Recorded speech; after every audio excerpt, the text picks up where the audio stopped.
So this is video 2 of my Gustav Klimt collage, and in my classroom I have a practice sheet for drawing spiral lines, which you see in Gustav Klimt's artwork often.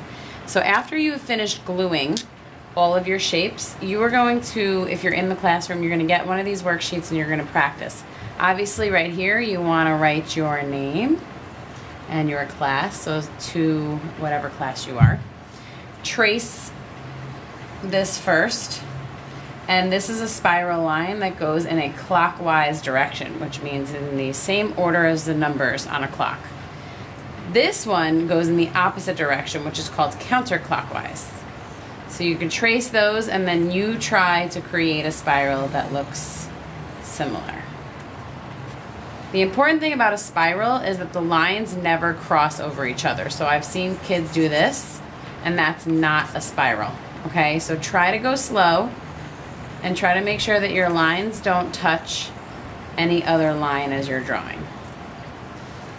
Okay, for right now, if you're working on the worksheet, you can skip the worksheet and then flip your paper over. And you're basically going to try to redraw your design, because the next step is to plan out what we're going to be, where we're going to be putting our spiral lines. So I have 3 squares, and this is just a sketch, so it really does not have to be perfect. Then I have ovals with overlapping ovals. There's some triangles up here that are pretty big with some small ones overlapping. And this one's going to be tricky, but I'm just looking at shapes. I see some rectangles with a square in the middle and an oval, which actually I think I might have forgotten to glue. Yeah, that's okay. And then in the middle, it's a pattern. Okay. So now that I've done that, now I can go ahead and try to think about where can I put some spiral lines. So there's some empty space here. There's some empty space here, and then there's some empty space down in this corner. So I have 3 little areas. You don't want to get too carried away with your spiral lines, but general rule of thumb, when I do a spiral line, I start with a big one and then I can work with smaller ones, and I can go either direction, clockwise or counterclockwise. I like to start my pencil from an edge. So this is an edge or this is an edge. I can start from either one of these. So I'm going to start here. I'm going a counterclockwise direction. See how big that is? It fills up that space. And then I have a little space here, and I can go, let's do, you know what? I'm going to go in the other direction. And this spiral grew from this spiral. So they're attached here. So that's allowed. You could also start another spiral from an edge, but what you want to avoid is spirals looking like this, with a straight line and then a spiral. Spirals usually have more of a curve to them. So like the number 9 or the number 6. Alrighty, so now I have some empty space here. So maybe I'll go either from this edge or this edge. Let's go from the side. As big as I can in that space. And maybe I want to draw another little guy coming off of it. And now here, it's really hard to get a spiral to grow off the edge. So in this case, you can do something else. Your spiral can grow from a shape. So if I attach it to a shape, and then this one can grow in the other direction, and maybe I want to do one more. And then I think I'm going to stop, because if you start getting too carried away, it gets very, very confusing. All right? So I have this. I like this. This is my plan and my practice sheet. Now that I feel like I've got it, I'm going to move this and switch them, and I'm going to try to do what I did here on here. And if there's anything on the planning sheet that you're not really fond of, then you can change it when you get to your final. So I'm going to start my spiral at the edge, and I'm pressing lightly because I really don't want to have it pressed too hard in case I make a mistake. And I have another one growing from here. Now I have this one growing from this shape. And another one growing into this area. I like this. And I'm finding that I have a lot of empty space here. So you know what? Right now, if I want to, I can go ahead and add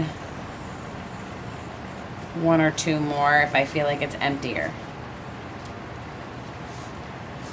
And down here, I have a little less space than I thought I did in my planning sheet. So I'll make it a little smaller. All right, and I'm gonna stop. There is a little bit of space here, there's a little space here, but I'm not gonna get too carried away. Now you have a choice right now. You can do your spirals in black, or you can pick two colors that are in your collage and you can use those. So I picked purple and red. And I'm gonna go ahead and I'm gonna say, all right, I'm gonna trace this one with my purple.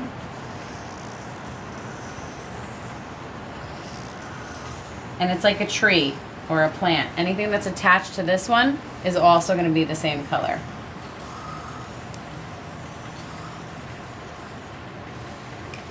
And maybe this one I want to have purple. So this one that's attached to it also needs to be purple. I think I'm done with purple and I want to use some red.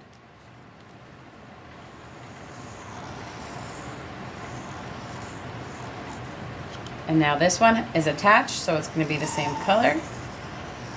And if you don't go exactly on your line, don't worry, because you're going to erase. And down here I'm going to do red as well. Okay, I'm done tracing, and now I'm going to get my pencil or my eraser. I'm going to erase any pencil lines that are visible.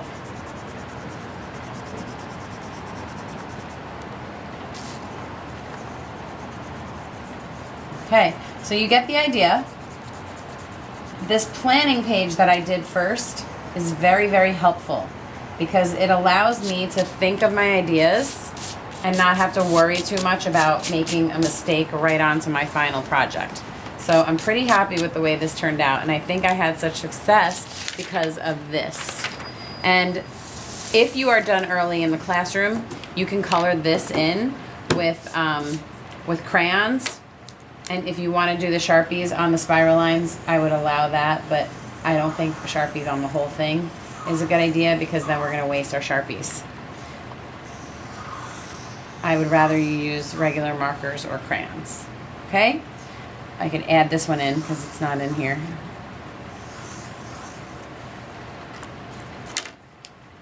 All right. So for everybody at home, I hope you enjoy this project, and of course at home feel free to take it in any direction that you want to. And if you are in my classroom, I hope that you do a really nice job, work really hard, use the most of your art time, and of course have fun always. And take your inspiration from the artist Gustav Klimt.